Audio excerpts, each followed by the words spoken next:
xildhibaanada golaha deegaanka degmada Warshiiq ee gobolka Shabeellaha Dhexe ayaa kal fadhigooda koowaad fadhigiisa lixaad oo ay ku yeesheen xarunta degmada Warshiiq ku ansixiyay gudiyada joogtada ah ee golaha deegaanka sharciga xeer hoosaadka golaha iyo miisaaniyada 3 bilood ee lagu jiro waxay si gacantaaga ay ku meel mariyeen shuruucda iyo ku dhaqanka xeer hoosaadka golaha taasi oo qayb weyn ka qaadan doonto habsami u socodka iyo howlaha hor yaala xildhibaanada golaha deegaanka degmada Warshiiq gudoomiyaha degmada Warshiiq ee gobolka Shabeellaha Dhexe Xasan Maxamed Axmed oo kulanka shir gudoominayay ayaa ka hadlay fadhigooda waxa halkan joogo maanta fadhiyo waa xildhibaanada dhamaantood 3 duleel 2 duleel lagu dara hal waa 15 xubin waxayna gacanta u sameeyaan xeer hoosaadkii golaha asigoo ah dadka biqraara marwada furan waxna lagu dari karo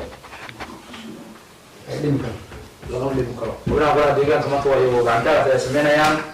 waxaan gacantaageena xeer hoosaadkii loo taagan intay ahmad rashid waasa sidan gacanta ku waa ummi golaha deegaanka soo Warshiiq ayaa gacanta ku taagay xeer hoosaadkii 3 bilood ayaa fadhiyo hal barasmitiin waa 15 qodob oo u kala duwan ansixiyaan xeerar kala duwan iyo nidaam kala duwan jadiyaasha maanta horiyaalo